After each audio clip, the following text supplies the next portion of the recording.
तो आज हम लोग पढ़ने जा रहे हैं इलास्टिसिटी। एक इम्पॉर्टेंट चैप्टर है 11th का। जनरल लाइफ में भी इसका योगदान है। जानना ज़रूरी होता है कि कौन सा मटेरियल ज़्यादा इलास्टिक है, कौन सा कम इलास्टिक है, ब्रिज कौन सा ज़्यादा टिकाऊ होगा, कौन सा पुल जो बना हुआ है वो कम समय में ख़राब हो सकता है, क्रेन में कौन से वायर का उपयोग करें कि वो ज़्यादा लोड को कैरी कर सके और ज़्यादा सेफ भी हो। हमारा लाइफ कंफर्टेबल हुआ है इस इलास्टिसिटी के चलते। सॉकर हमने बनाया, 4 व्हीलर में सॉकर की ज़रूरत है, बाइक में सॉकर की ज़रूरत है। सॉकर अगर अच्छे क्वालिटी का है तो आपको कम जर्क मिलता है, आपको कम फोर्स का अनुभव होता है। तो ये चैप्टर हमारे लाइफ को कंफर्टेबल बना रहा है, इसलिए जानना ज़रूरी है कि इलास्टिसिटी क्या है, कौन से बॉडी में ज़्यादा इलास्टिक प्रॉपर्टी होता है, ये सारा कुछ। 11th में एक चैप्टर है इलास्टिसिटी, उसके कुछ फंडामेंटल पॉइंट्स हैं जो जानना ज़रूरी है। क्या है इलास्टिसिटी, उसके अगर डेफिनेशन की बात करें तो किसी भी बॉडी में जब हम फोर्स अप्लाई करेंगे तो बॉडी डिफॉर्म होगा, यानी उसका शेप एंड साइज बदलेगा। फिर अगर हमने फोर्स विड्रा कर लिया तो शेप और साइज उसका ओरिजिनल आ जाएगा, तो हम कहेंगे कि बॉडी में इलास्टिक प्रॉपर्टी है।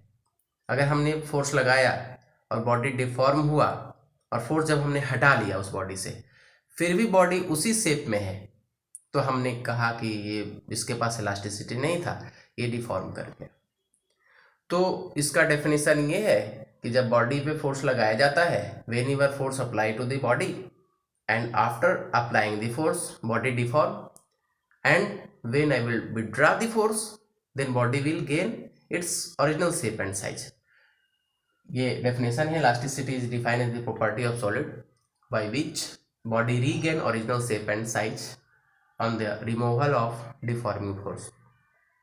हमने एक बॉडी लिया, इस बॉडी पे हमने फोर्स अप्लाई किया, फोर्स अप्लाई होने से बॉडी इस तरह का हो गया।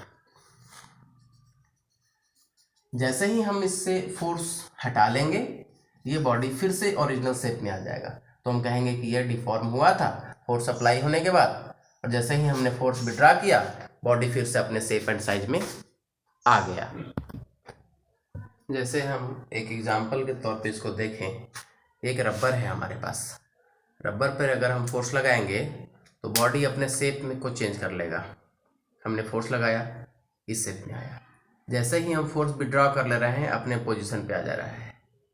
फिर से हमने फोर्स लगाया, इसके लेंथ में चेंजिंग हुआ, फिर से फोर्स विड्रॉ किया, अपने शेप में आ गया। तो जब हम फोर्स लगाएंगे तो वो डिफॉर्म हो जाएगा बॉडी, और जैसे ही रिमूवल करेंगे हम डिफॉर्मिंग फोर्स अपने शेप को प्राप्त कर लेगा। वैसे ही ये स्प्रिंग है, स्प्रिंग में हम फोर्स लगा रहे हैं, चेंज हो रहा है शेप, छोड़ दे रहा है, अपने पोजीशन पे चला जा रहा है। तो दो तरह का डिफॉर्मिंग फोर्स हमें दिखेगा, एक कंप्रेसिव और दूसरा टेंसाइल। दोनों को हम स्टडी करेंगे। सबसे पहले इसका जो टर्म है उसको देख लें।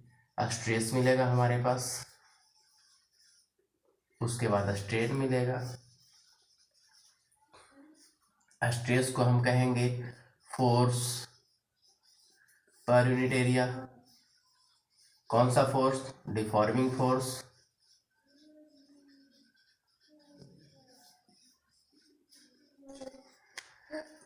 स्ट्रेस में ये आया, स्ट्रेन में change in size, shape and size और ओरिजिनल साइज। बॉडी का ओरिजिनल साइज और चेंज जो हो रहा है शेप में, साइज में, उसमें जो रेशियो होगा वो स्ट्रेन में आएगा। और स्ट्रेस और स्ट्रेन दोनों मिल करके इलास्टिसिटी को डिफाइन करेगा। इलास्टिसिटी का मतलब ये नहीं है कि फोर्स हमने लगाया और वो ज़्यादा फैल जाए। ज़्यादा फैलेगा तो हम कहेंगे कम इलास्टिसिटी है, आगे देखेंगे इक्वेशन से उसको समझेंगे, और जनरल लैंग्वेज भी हम समझ लेंगे कि किस में ज़्यादा इलास्टिसिटी होता है। इस स्प्रिंग में ज़्यादा इलास्टिसिटी है या इस रबर में ज़्यादा इलास्टिसिटी है, ये दोनों। तो स्ट्रेस हमारे पास है deforming force per unit area. Pressure भी ऐसा ही होता है, प्रेशर का फॉर्मूला भी हम फोर्स पर यूनिट एरिया बोलते हैं। यहाँ डिफरेंस दोनों में ये है कि फोर्स में डिफॉर्मिंग फोर्स होगा, यानी शेप एंड साइज को बदलने वाला फोर्स होगा, तो उसको हम कहेंगे स्ट्रेस। जनरल आप कहते हैं कि स्ट्रेस में कोई है, स्ट्रेस में कोई है मतलब उसके शेप में चेंजिंग आ रहा है। जैसे आप स्ट्रेस में अपने आप को महसूस करोगे तो क्या होता है, आप देखोगे कि आपके ललाट पे स्ट्रेस दिखेगा। कोई देख के आपको कह देता है कि स्ट्रेस है, मतलब फोर्स लग रहा है, एक खिंचाव दिखेगा आपके चेहरे पे, खिंचाव है वो। स्ट्रेस मतलब खिंचाव है। स्ट्रेन जो है वो परिवर्तन हो रहा है उसके शेप में, ये है, इसके कारण ये होगा।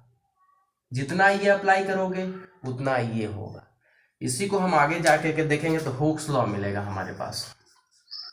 हुक्स लॉ है, हुक्स लॉ में क्या कहेगा, तो स्ट्रेस इतना लगाओगे उतना स्ट्रेन मिलेगा।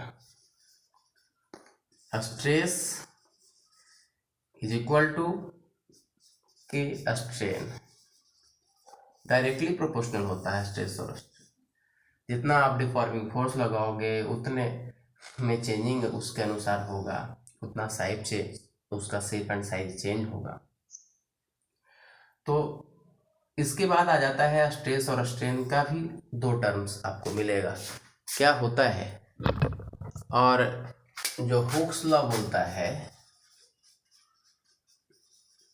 उसी से मॉडुलस ऑफ इलास्टिसिटी आता है, जिससे आप कह सकते हो कि स्टील के पास ज़्यादा इलास्टिसिटी है या रबर के पास ज़्यादा इलास्टिसिटी है। ऐसे जनरल आपको लगेगा कि रबर के पास ज़्यादा इलास्टिसिटी है, लेकिन ऐसा नहीं है, स्टील के पास ज़्यादा इलास्टिसिटी है, आपको ये फील हो जाएगा। हुक्स लॉ में देखा हमने कि स्ट्रेस डायरेक्टली प्रोपोर्शनल स्ट्रेन है, यानी स्ट्रेस और स्ट्रेन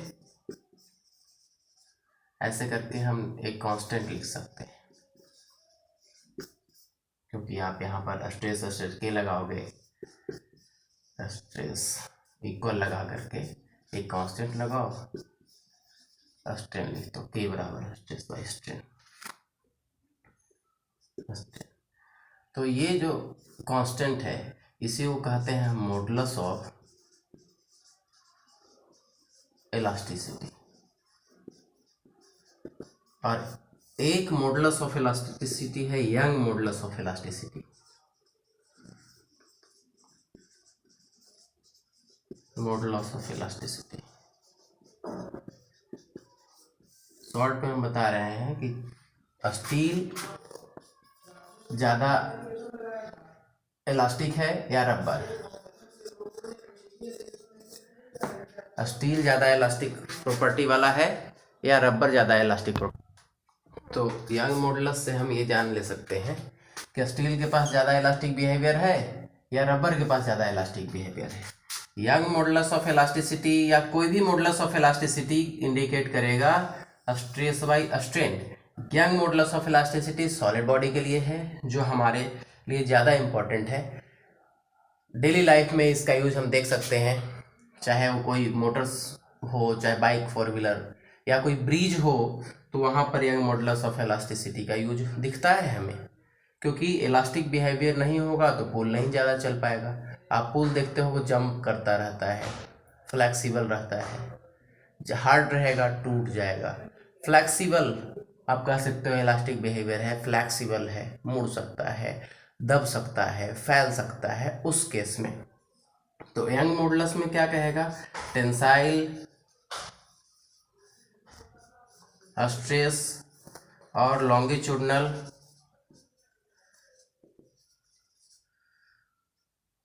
स्ट्रेन, ये दोनों का रेशियो मिलेगा हमें यंग मॉडुलस, जिसे हम वाई से लिखते हैं। अब टेंसाइल स्ट्रेस, टेंशन का जो स्ट्रेस होगा वो टेंसाइल स्ट्रेस होगा, कंप्रेस करेंगे तो कंप्रेसिव स्ट्रेस होगा। टेंसाइल स्ट्रेस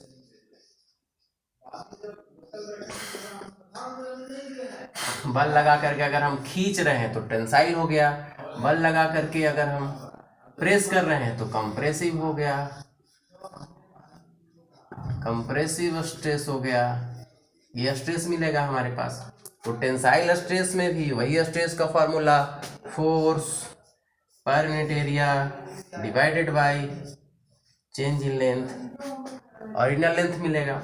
अब लॉन्गिट्यूड स्ट्रेन, स्ट्रेन में क्या मिला हमारे पास, स्ट्रेन होता है लेंथ में चेंजिंग और ओरिजिनल लेंथ। अब बहुत आसान है, ये अगर पेन है, पेन को हमने बल लगा करके खींच दिया, पेन अगर इस तरह से हो गया, अगर ये पहले का लेंथ था और इसमें डेल एल का चेंजिंग आ गया, तो जितना ज़्यादा चेंजिंग होगा हम कहेंगे कि बॉडी में उतना ज़्यादा स्ट्रेन है, उतना ज़्यादा खिंचाव आया। तो अगर हम कंप्रेसिव स्ट्रेस लगाएंगे तो बॉडी का चेंज नेगेटिव में होगा, डेल एल इस साइड हो जाएगा। अगर हम खींचेंगे तो डेल एल फैलता हुआ हमें दिखेगा।